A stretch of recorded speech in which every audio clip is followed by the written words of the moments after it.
Hello, everyone, and thank you for joining today's business webinar, So You Want to Be on TV, Media Magic for Interior Designers. As we continue our theme of brand building for the month of April, please join me in welcoming our speaker, Rebecca West, CEO of Seriously Happy Coaching and Consulting. Rebecca, please take it away. I am so excited to be here. Thank you everybody for joining me for this webinar. This is a webinar that I have been looking forward to giving for a very long time. So we are here for So You Want to Be on TV, Media Magic for Interior Designers. The reason I'm excited to deliver this, even more so than I would have been a couple of years ago when I first started thinking about this webinar topic, is because the media is starting to matter in a brand new way again. So it used to matter a lot, and then it sort of became more of like a nice thing for your ego, and now it's becoming extra important for your marketing and for the success of your business, big picture. And that is because things like chatbots are now helping people search the internet, and chatbots and AI do that differently than Google did with just keywords for SEO on your website. So now media mentions and being featured in trusted media is going to really boost your success in a way that wouldn't have been true even just a year or two ago. So I'm excited. I hope you're excited. For those of you who have not had a webinar with me before, my name is Rebecca West. I am a business coach for residential interior designers.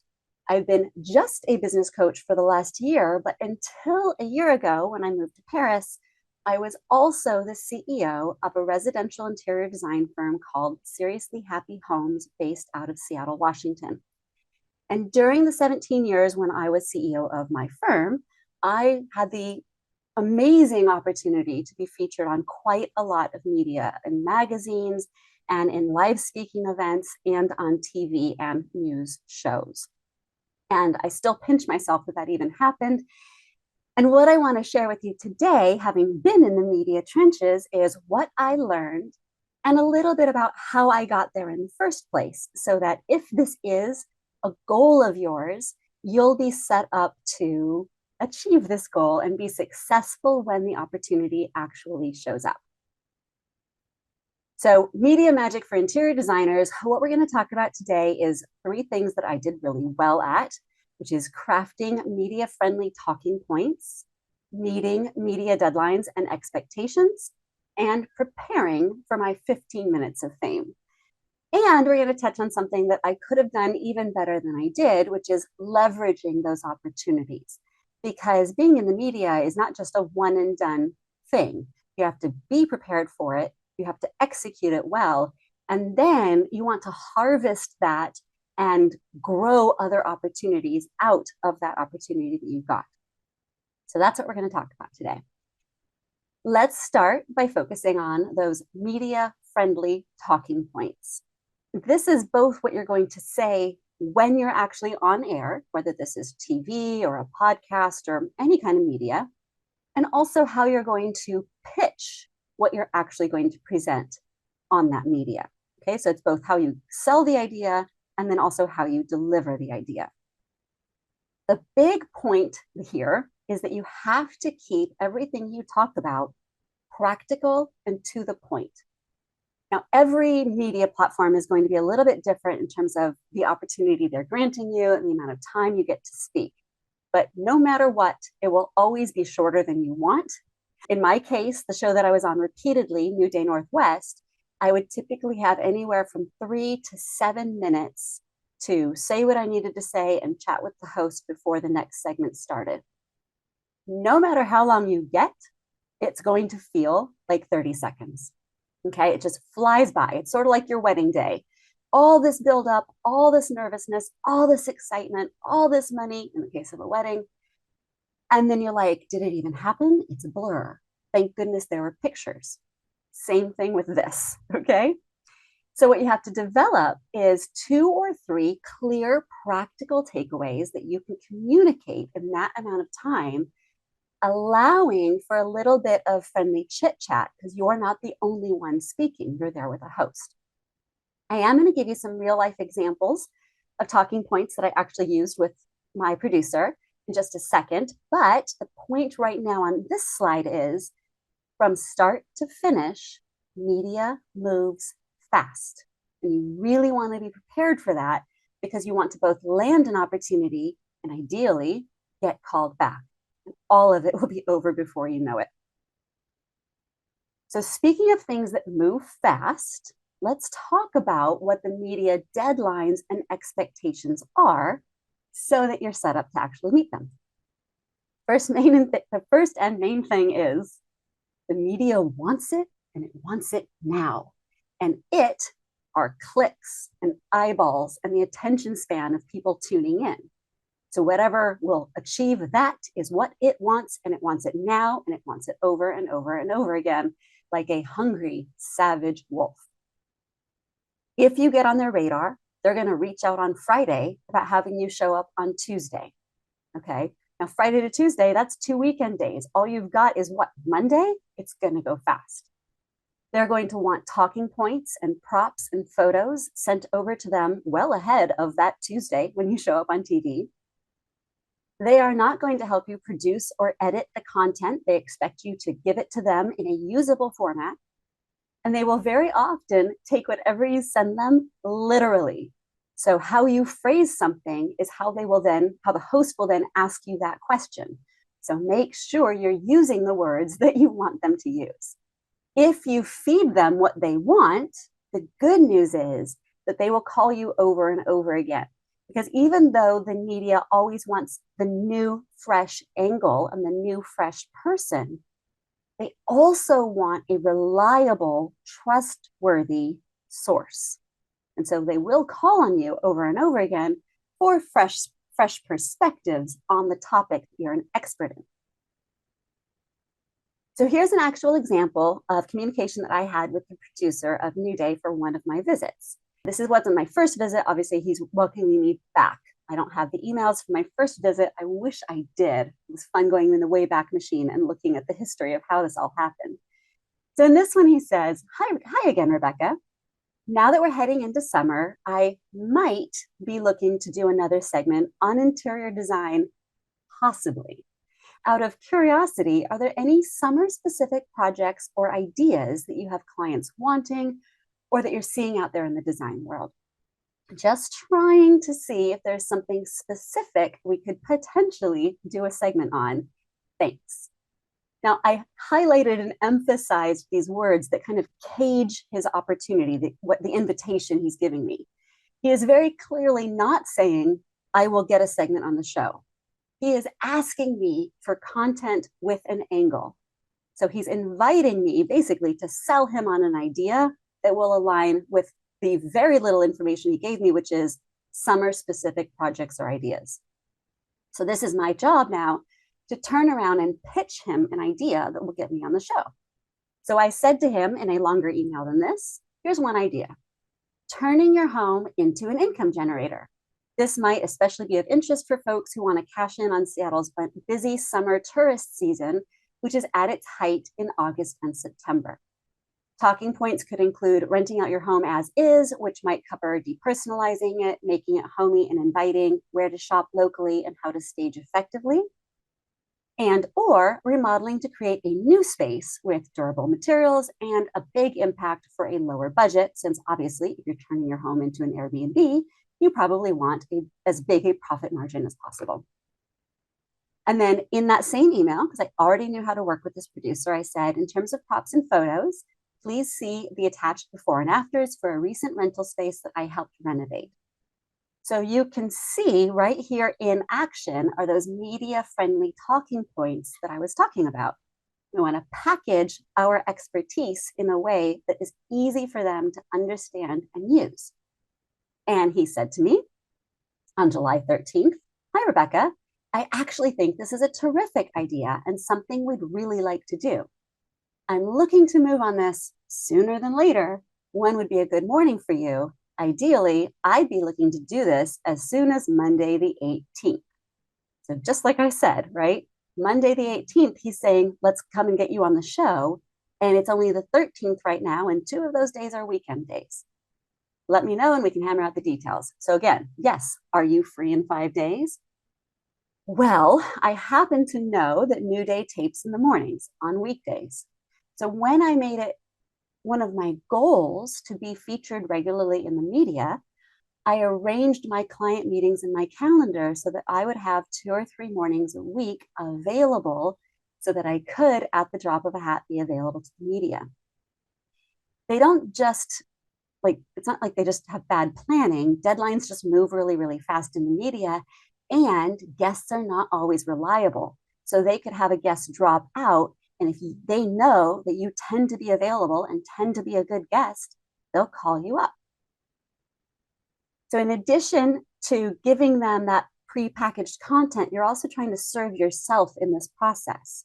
You want to give them the words, as I alluded to earlier. Because producers and the hosts of the show and journalists are all busy, pre written talking points or catchy phrases or segment titles can actually make their job easier and make it more likely that they'll book you. It doesn't mean they will use what you send them, but in my experience, they actually do. They take it really, really literally. So, for example, instead of being vague with your words and saying something like, I'd love to talk about lighting, you want to get specific. Lighting mistakes that make your home feel smaller and how to fix them. The first one is not likely to get you booked, or it might get you booked about the wrong topic. And you really don't want there to be this sort of deer in the headlights, weird confusion moment between you and the host when they thought you were on to talk about this aspect of lighting and you're here to talk about that aspect. Be specific. Ideally, present a problem and a solution. That feeds really, really well into the media cycle. 2 notes on giving them the words, like I said, expect them to be literal, but also expect chaos for lots of reasons. So you want to be as prepared as you can, but you also want to be nimble. Now, part of preparing for your 15 minutes of fame is getting those skills down, learning to speak effectively and learning to pivot on a dime. And 2 things that you can do to grow those skills, both of which I did on this journey, would be to join a group like Toastmasters, which is literally there to help you become a competent public speaker, and try some improv classes, which are literally there to teach you how to react and respond. So let's talk about a few more of those media expectations. First, around props, because this is, at the end of the day, entertainment. It doesn't matter if we're selling our services or we're actually telling people really important information. If we don't have their attention, they will not take in the information. They will tune out. So this is entertainment. That means that as much as we can, we want to mix it up visually. You can ask your producer if they prefer props or photos, and they might not want either. Hopefully you have a good producer and they're actually going to give you all of this information. But if they don't, go ahead and ask. Just like smart questions make you look like a more professional designer, smart questions make you look more experienced as a public speaker. Not asking because you're nervous is actually the sign that you're new, okay? So if you're not sure how to prepare or what to bring, simply ask them. If they like props, which the folks on New Day absolutely loved props, then you need to think about how you're going to set those props up relative to your talking points. At what point do you need to grab which prop? How are you going to do that easily without chaos, right? You don't want to create chaos. So you need to think about that setup and also prepare to rethink the setup when you show up, because you might have expected to sit down or stand up or have a table or not have a table and show up and find out that the conditions are very different. So aim for low fail choices as much as you can. The picture here on the left is of me showing off that I had attached the vases that I wanted to show as part of my segment, glued down to this butcher block with earthquake putty. So I was making sure that I could pick it up and move it around and I wouldn't have any possibility of it falling over or breaking or anything like that. And then after your segment, you're going to have just a couple of minutes to set things up, and it's going to be even faster when it's time to clean up your props and clear out for the next segment. So think about it both from the setup perspective and from the takedown perspective. If they like photos, great. Before and afters are particularly powerful. Those read really, really well. But whatever photos you're going to send over, first of all, make sure that you have the rights to those photos. You don't want to be scrambling to figure that out with your photographer within that couple of day window that you have from the media. And think about how the photos that you're sending will relate to your talking points and your overall story point. So these ones were literally ones that were featured in one of my segments, the one on Airbnbs. And the words were the talking points that I sent to the producer. It's not like these words were part of the photo or on screen. They were the thing that I was cueing myself to say as part of these showing up. So before, this awkward wall placement made the space feel small and dark. But afterwards, studio style bedrooms allow the light to pour into the living room. I'm demonstrating an interior design problem, and I am as quickly and effectively as I can with as few words as possible expressing the solution. What I'm trying to do for myself is show people how I think as a designer so that the right viewer who is thinking that they want to hire a designer goes, oh, I really like this person and she seems nice and friendly and knowledgeable and I like how she thinks about design. So don't be afraid to give away information. Nobody can just turn around and DIY a whole space based on a couple of talking points you share on TV. Be as generous as you can with the information because that is what will lead to their audience being happy and your potential clients actually developing trust in you from having seen you on TV.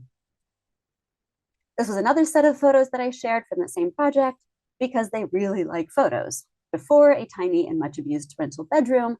After, fresh and clean with new floors and inviting paint colors. Now I'm sharing these pictures with you in addition to the last ones because the photo on the right, I could have told a lot of different stories about. I could have focused on the fresh new furnishings. I could have focused on how you layer patterns in throw pillows. I could have talked about the new window treatments that were in this photo. But I can't talk about all of those things in a 3 to 7 minute segment. So you have to think about the focused story that you're telling and just know that the rest of it has to wait for a blog or something that you do as a follow-up. The day you arrive and behind the scenes, what should you know about this? First thing is, as I mentioned earlier, good producers will send you a timeline and clear notes on when to arrive and where to park, all those things. My producer at New Day was phenomenal. I'm sure that they're not all as good as he was. I keep mentioning the producer, by the way, because while you want the host to like you, you need the producer and the staff to like you. They're the ones that book you. So make their job easier. And yes, you want the host to like you, but at the end of the day, hosts don't have as much control over their own show as you might expect.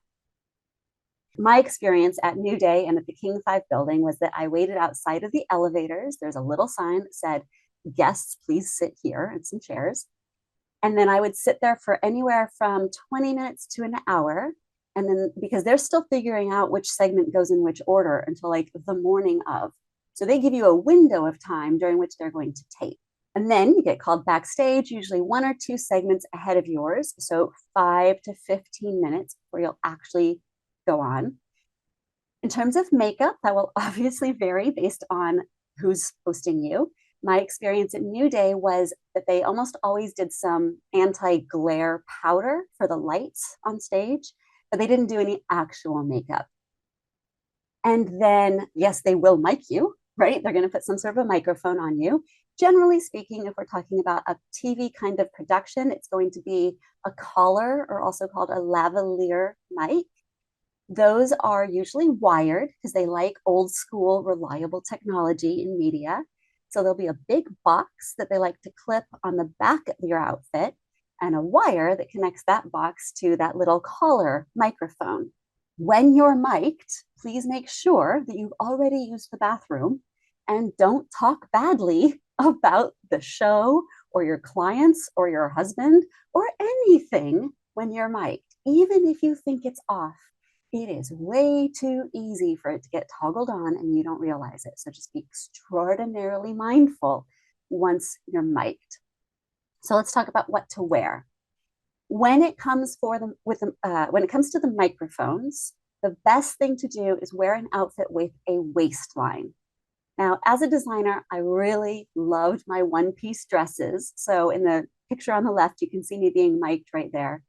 That worked as long as I was wearing a belt. So I'd wear a belt, they could clip the box to the belt, thread the cord up underneath of my sweater, and then clip the microphone on in the front. But it worked best when I would wear a skirt and a blouse or trousers and a blouse. You want to avoid any noisy jewelry. That just doesn't work well with anything audio. And as designers, sometimes we forget that and we want to show up looking all designery. Just leave the noisy home jewelry at home. And then the most important thing after that is that you dress with confidence. You want to choose whatever will make you stand the tallest and exude the most confidence possible. You want to love that outfit from absolutely every angle because you do not know from what direction they will be filming you. Sometimes, usually from the front, sometimes from the side, and even from the back. It can happen. So backing up a little bit, when you first arrive, hit the bathroom, pull out a little mirror, make sure the back of your head looks good too. Because the producers are there to make the show look good, not necessarily you look good. And they're not being mean, but they may not think to tell you that your hair is doing something funky, okay? So love your outfit from every angle and choose something that fits you extremely well. You do not want to be tugging a skirt down or making sure that your bra strap's not showing. And I know that I'm mostly talking about women's clothes, and that's because, gentlemen, your clothes are just, they don't cause the chaos that women's clothes do. But even gentlemen, you don't want to be wearing a suit jacket that feels restrictive or that you're worried shows off your belly weird, right? We want to make sure that we are calm and collected and confident, and clothes that fit, that you're not trying to pull down or whatever, are better for that. Ladies especially, watch out for those short skirts because you don't know if you're going to be standing, sitting on a tall bar stool with nothing in front of your legs, and you don't know the camera angle, or sitting on a nice firm sofa like we did at New Day. You can see I don't really sink into the sofa in this picture. Or sitting on a low, squishy sofa, and now your knees are higher than your waist. So just be prepared for all of those possible positioning situations with the outfit that you choose. And finally, these rules will sort of vary based on the technology that they're using, how good the cameras are. But in general, the old school rules still apply of solid colors are best, like color blocking, avoiding bright reds, because those can sometimes read really weird on a camera, avoiding green in case of green screens, okay, and avoiding busy patterns, especially tight stripes. As cameras have gotten better, some of those things don't matter nearly as much, but you always want to plan for the worst case scenario and the lowest technology possible.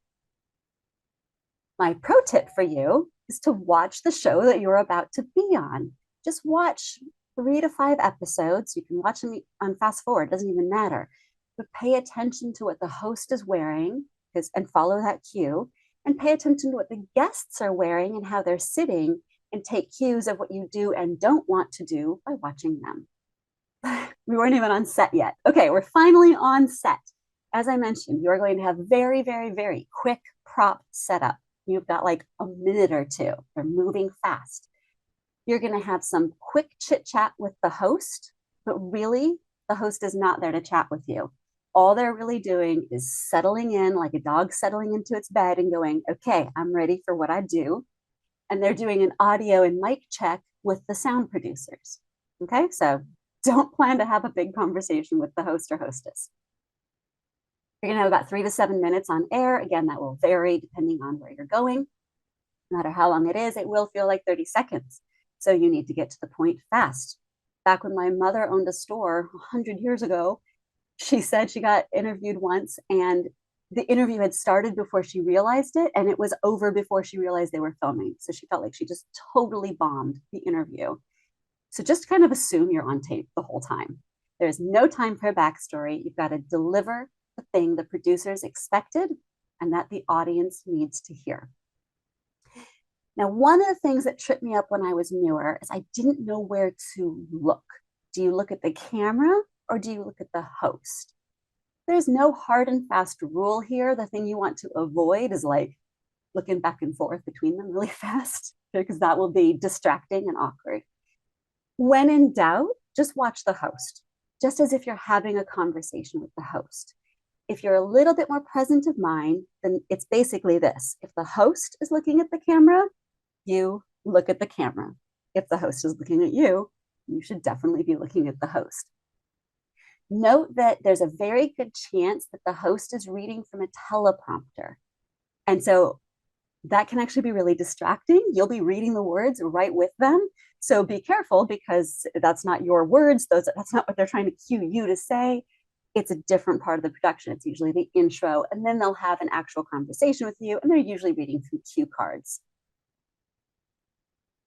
Okay, so you make it through it. You do a great job.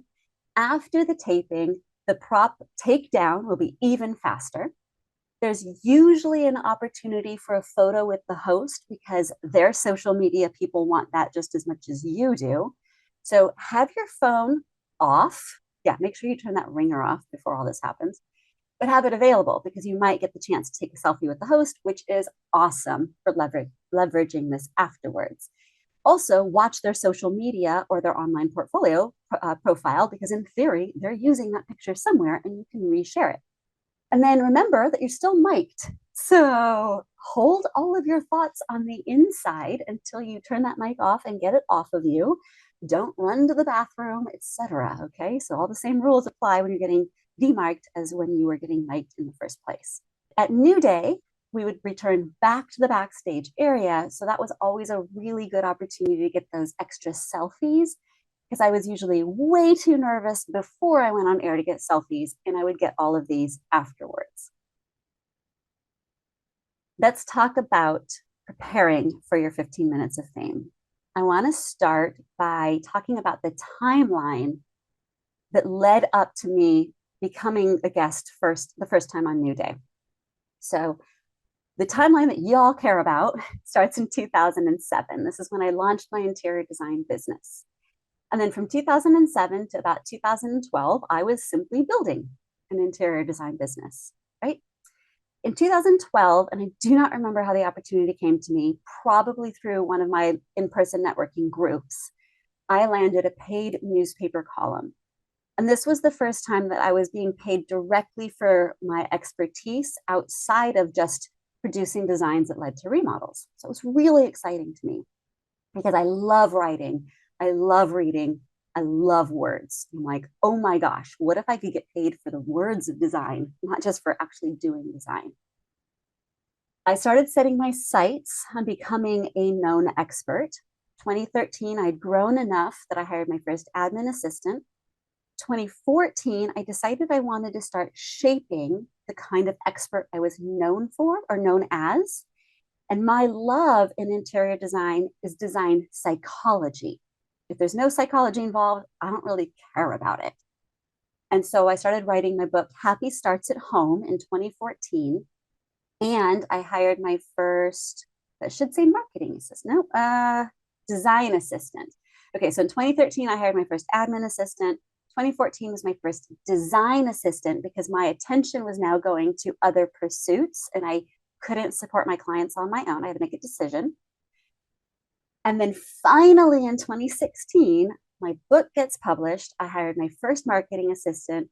I got featured in Success Magazine, featured on Bustle. Ironically, New Day didn't find me because of any of those things. They weirdly at the same time frame found me via Yelp because I had just like 100 reviews on Yelp as an interior designer, which was a lot more than other designers at the time. That led to my first appearance on New Day. I got featured on Seattle Refined, and then I got featured at Seattle Town Hall. I've kept my media appearances since then, but that was the peak and the flurry. And it definitely was related to ramped up marketing efforts that I did related to the book. So it wasn't necessarily that the book landed me these opportunities, but because I was focused so much more on marketing from a strategic marketing angle, people were finding me more generally as a result of trying to market for my book. Now, the final point to this timeline is as you're thinking about getting featured in media, you want to kind of define the end game. You want to figure out where you feel like this is headed. So for me, I was trying to build a robust business. I wasn't trying to become a celebrity designer or get a TV show or anything. If I had been, then I would have needed to leverage these opportunities a little bit differently than I did. But instead, what I was trying to do was grow an entire design firm, which at its peak was 13 people, well after this big, exciting media year for me, 2016. But I was able to grow it because of the effort. So think about why you want to show up in the media, because it is going to stretch you thin. It is going to demand a lot of you in terms of getting prepared for your moment in the spotlight. And you want to make sure that that energy is getting spent well and it aligns with how you want to make your money and the professional and personal reputation you're trying to build. In my case, once I set my sights on being known as an expert, I dove into that full body. Okay. I joined Toastmasters, that organization I talked about earlier. Toastmasters, the way it works is you do your first 10 talks, kind of lead to you getting this cute little certification. So I basically self assigned homeworks. I said, I need to do every single one of these talks about my business because that's what I was learning to talk about. And it was really hard, but it really paid off. I did a lot of in-person networking and a lot of small gig speaking at places like networking groups like BNI, networking groups like WBO, which is in Seattle, the Chamber of Commerce, even the USO, right, which is a veterans organization. These rooms were not necessarily filled with my ideal clients. They were giving me the gift of an opportunity to practice talking about what I'm an expert in. And I got better and better and better at it. And along the way, I also picked up clients. So that was awesome. And then I invested in helpers and workshops. When I was going back to get ready for this presentation, I was kind of astonished at how much time and money I invested into this level of success. I hired Daniel, my marketing assistant. Sherry and Lynette were two mentors that I hired to help me understand how to do my PR effectively and how to speak effectively. And I wouldn't be here if I hadn't made those investments. And the takeaway to that, of course, is these are just skills that you can learn. You don't have to be extroverted. You don't have to be a natural orator. You can learn how to deliver this information in a way that's compelling. So my biggest pieces of advice to help you prepare for your 15 minutes of fame is to, number one, and this came from Toastmasters, record yourself. Whether you're recording yourself speaking in your bedroom or at a gig, record it on video. Once you do that, the hard part now is critiquing it. So critique it twice. Once video on, sound off, and then once sound on, video off. When you're critiquing your sound, you're listening for filler words. You don't want ahs and ums in there.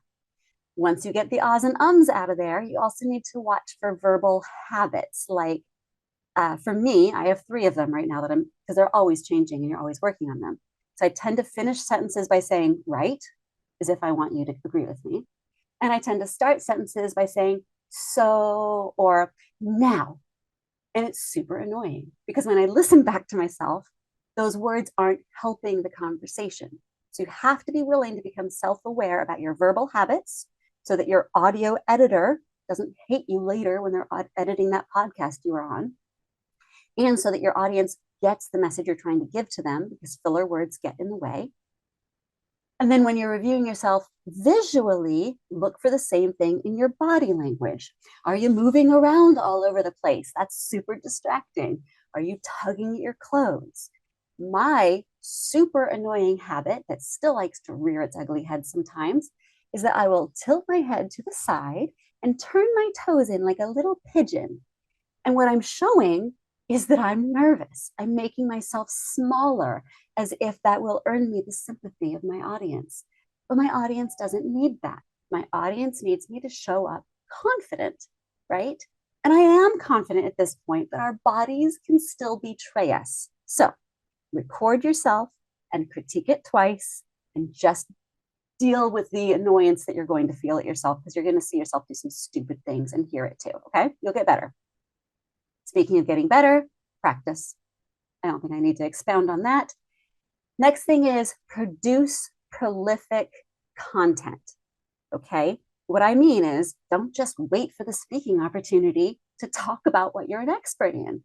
Write blogs on it. Practice short form verbal content on Instagram. Practice long form verbal content on your own podcast or on other people's podcasts if you get the choice or chance, and articles. Because every time you write about your topic, you're learning how to talk about your topic. You're finding new ways to say the same thing, simpler ways to say the same thing. And you're discovering analogies to make the thing you're trying to say relatable to your audience. That's the work that goes in. And the cool thing is that time that you're putting into preparing for your 15 minutes of fame by putting out prolific content is that it supports your marketing and you're going to get interior design clients along the way. And by the way, this QR code that you're seeing here is not related to this thing, but I do host a monthly marketing mastermind group called Mimosa Mondays. And so if you need accountability around producing prolific content, ask me about Mimosa Mondays because it might be right for you.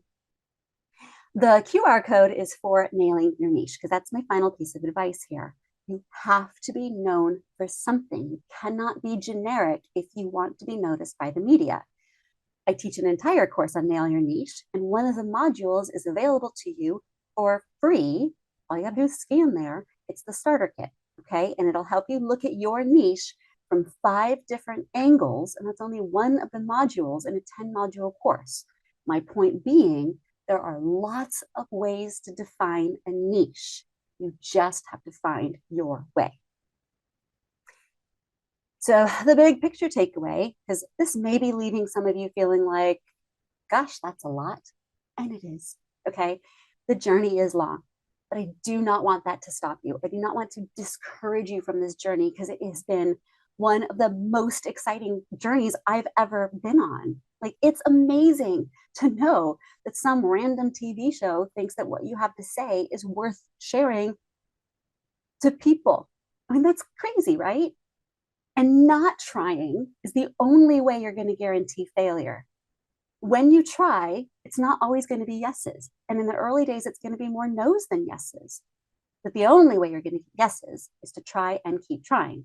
So if media coverage aligns with your personal goals and your professional dreams and your marketing plan, make sure it's strategic, then use the knowledge that most people give up. And that's assuming they even got started. To start now, if you haven't yet, and never give up. Never surrender. All right, final point is leveraging opportunities. We want to make sure that the work that you put into this turns into more opportunities. I did an okay job at this, and I could have done better. You're always going to feel that way, so don't beat yourself up about it. Just try to do as good as you can. Because the thing to remember is that we here in this room right now, we have a job to do, right? We are interior designers. We aren't just influencers. We aren't just media celebrities. So we have to somehow fit all of this in while running a business. So please don't be too hard on yourself. It's part of why it took me so many years to get on TV, okay? So being on TV, being on a podcast, doing an article for somebody else, being in their article, these are all great, great things. But what you do beforehand and what you do afterwards is even more important. So number one, you have to tell people that it's going to happen. And if you're like me, you're not going to want to do that because you're going to be like, what if I mess it up? What if I sound stupid? What if it is stupid? I'm probably going to be stupid. Okay, that's how I feel every single time. But if you don't tell people it's happening, you're really robbing them of an opportunity to celebrate with you and be happy for you and encourage you and share that this is happening so that you actually have people showing up to see it. So fight the fear, okay? If you can't fight the fear on your own, hire an assistant. They're very, very helpful because they don't carry all the same baggage that we do about showing up for ourselves. I did bring Daniel, my assistant, to New Day with me and to my other speaking events, and it was profoundly powerful. It was well worth every single penny that I paid him. If you can't do that, take selfies at the very minimum. Okay, bring a tripod, set up your camera, ask a friend to come along and video it on their camera. Okay, don't miss recording what's happening. Share the show in as many ways as possible. So put it on your website as the as seen on section.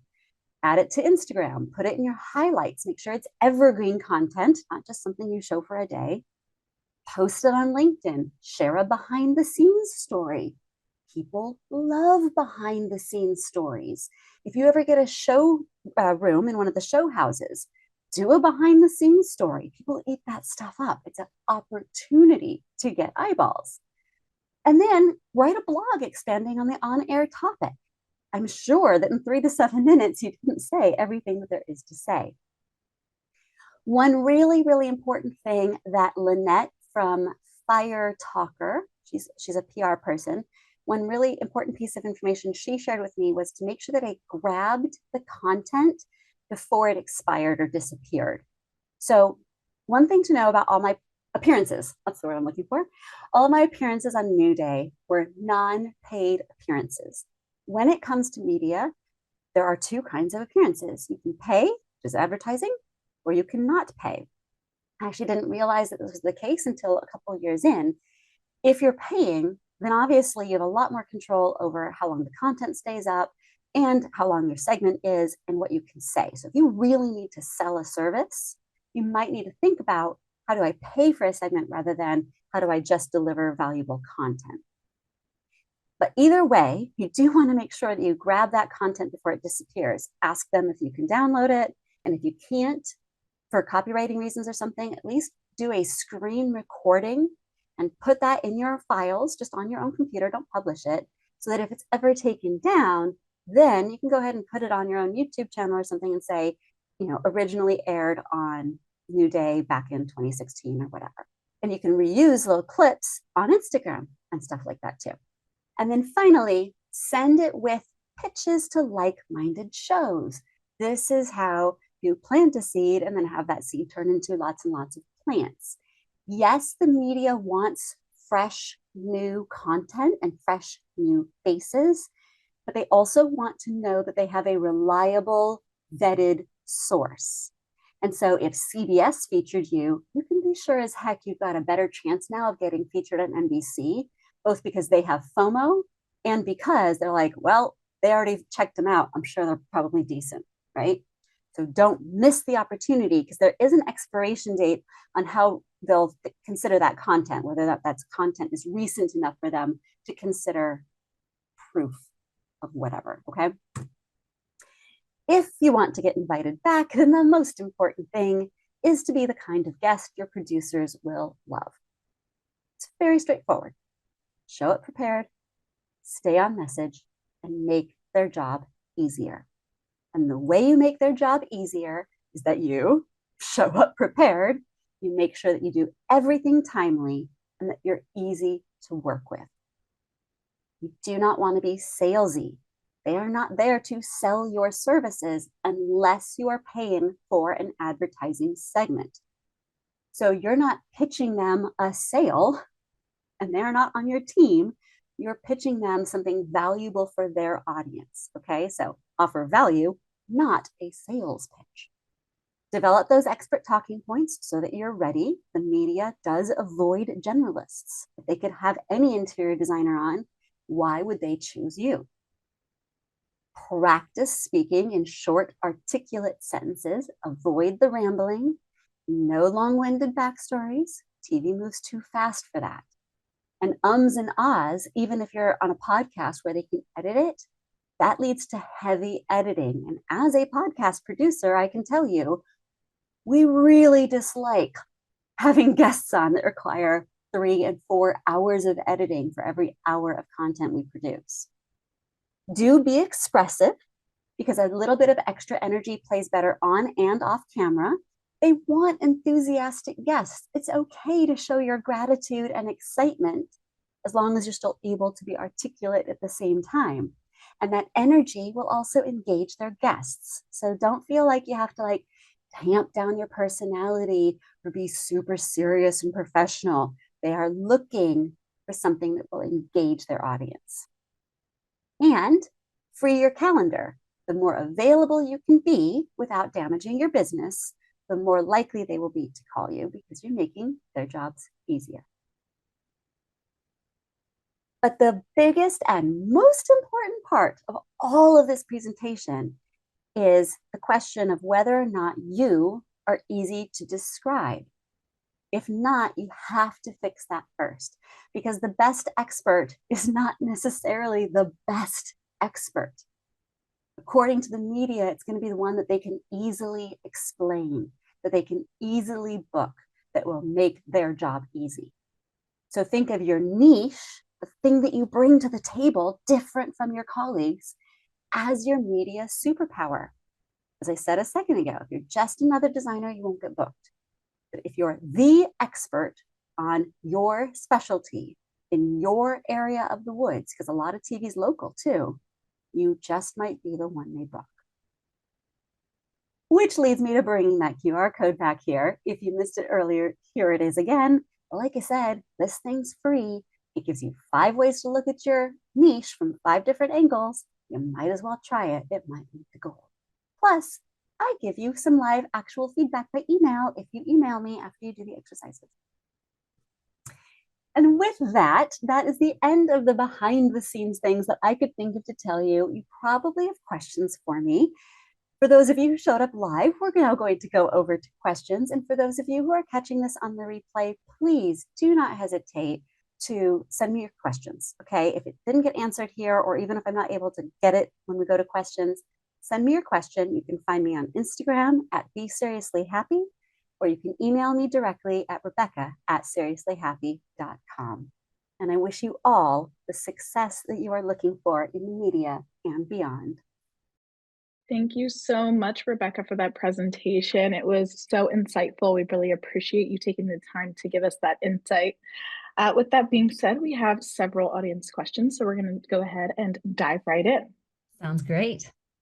The first is, how do I find speaking opportunities as a novice? You mentioned some of the organizations and some of the events that you spoke for.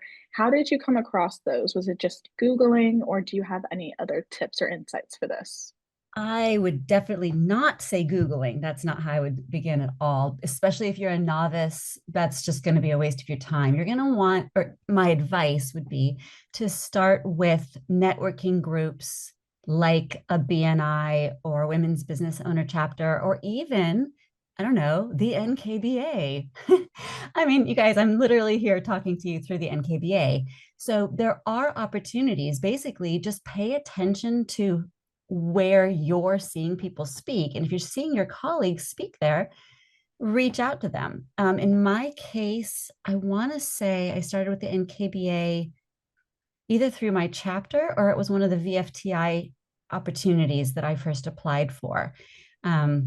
I know that IDS has applications to be a speaker at their conference. So there's a lot of in-industry opportunities. The reason I usually start with talking about something like BNI is because at BNI, which is Business Networking International, I think, it's one of those, it's a pay to play. So, you do have to invest in being a member, a fair amount of money, but you get to introduce yourself and your company every single meeting. And you have to do it in 30 seconds to about a minute and a half. So it really focuses a lot of the effort that I was talking about today. So that's some starting ideas. That's perfect. We had Carol ask, when preparing a pitch, do you suggest sending the actual talking points, or do you write out the questions? How specific are you getting with whatever presentation or segment that you're doing? I definitely do write out the talking points, but I keep them very bullet pointy. So it's like a full sentence, but it's just 3 full sentences. And then I don't give any like explanation or anything. But what I will do, actually, this is how I really do it.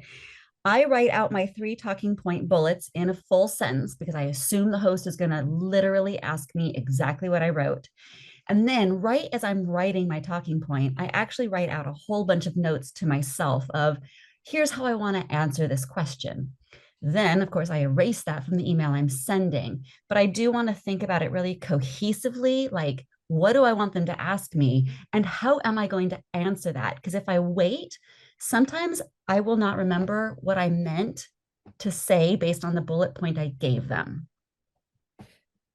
That makes a lot of sense. I know someone had asked, maybe not so much with a TV segment, but something like this, a webinar. Do you have a longer script that you read from? If you do, how do you make it seem like you're not reading from a script? Mhm. Or is this just practice makes perfect? You feel very comfortable, you're able to just use the slides as kind of a setting off Oh, point? that is a brilliant question. Whoever asked that is such a good question. So, what goes into me doing this with you guys here today? It takes me between 3 to 5 hours to put all the slides together. I use my slides as my outline for my speech. So my slides have to both engage my audience and cue me through what I want to say. I do not write out a script. However, once I have put in those hours creating my slides, I practice this in real time 2 to 3 times. It used to be more, but now 1 to 2 times even I can do. Because the thing is, you guys, it's not just about the content and it's not just about sounding like you know what you're talking about and confident, but it's the timing. You have to know how long it's going to take you because nothing irritates an audience more than going over time or getting cut off or talking too fast. So yeah, this is a craft, and it is a craft you will get better at with every single time you give it, and you'll get faster at it every single time you give it. If I would repeat topics, I would have to invest a lot less time in being a speaker, but I can't help myself because there's so much I want to say. But that's part of the strategy. If you're limited on time, find 2 to 3 topics and just talk about those over and over and over again. And you will find that before long, you don't have to do any prep. Amazing. And we appreciate you always wanting to dive into new and interesting topics. Obviously, we love that. I wanted to ask, it kind of goes into, you touched on self-critiquing. Someone asked, have you ever had close friends or colleagues also critique? Maybe you might not be the most unbiased judge of yourself. So is it okay to have other people watch videos of you speaking to just help gain more insight? I would say absolutely, but proceed with caution. You really always want to be thoughtful about who you're taking advice from, and and you want to make sure that they understand what you're aiming at. If you're talking to somebody who thinks it's really important to speak in a professional, monotone, serious voice, and you're trying to be more improv and enthusiastic, they may not give you the kind of feedback that's helpful. But this is also one of the reasons why Toastmasters is such a profoundly amazing group, because it's what it's literally there for. Everybody is there giving 3 to 7 minute speeches, practicing some table topic improvs, and giving feedback. The feedback process is structured too. So you're learning to take and give feedback in a way that is constructive. And that is something that can be really hard to find if you're going in with a civilian. So be careful. Amazing. And then our final question is, what happens or how do you handle yourself if, say, you're on TV and something happens off the cuff? Have you ever been caught off guard, or do you have any tips on how to handle something that is maybe something that you didn't expect? Maybe the host goes off script or something falls, or how would you handle that? Do you have any tips? Well, aside from beating yourself up for 2 weeks afterwards, mentally and emotionally, which I assume everybody's going to do just like I do, the main thing is in the moment, first of all, know your content. If you're not comfortably firm in what you're talking about, then anything that gets you off script is going to empty your brain. You don't even stand a chance. So you've got to go in knowing you know what you're talking about. So when you're practicing, have your boyfriend throw toilet paper rolls at your face, like be distracted, put yourself in those situations before you are. The one thing that I came into this field with speaking is that it isn't easy to rattle me. I do keep my cool pretty well under pressure. Afterwards, I will go cry, but in the moment, I'm like, oh, this is what we're doing. And I think that's also part of why I get called back on TV, because I am nimble, I am quick on my feet. So, yeah, I would say get good at that. Take those improv classes, have those toilet paper rolls thrown at your head while you're practicing, because you it's when it would just be a horrible feeling to get thrown off by something small when you could have been a bit more prepared for that. Absolutely. And I think that is just such a great point. As long as you know that you are, the expert on what you're talking about, then you should be fine and you have that to fall back on no matter what happens. Yeah. So I want to thank you again, Rebecca, for this amazing presentation, again, for your insights and expertise. And I want to thank you to our audience just for joining. And until next time, I hope everyone has a great day.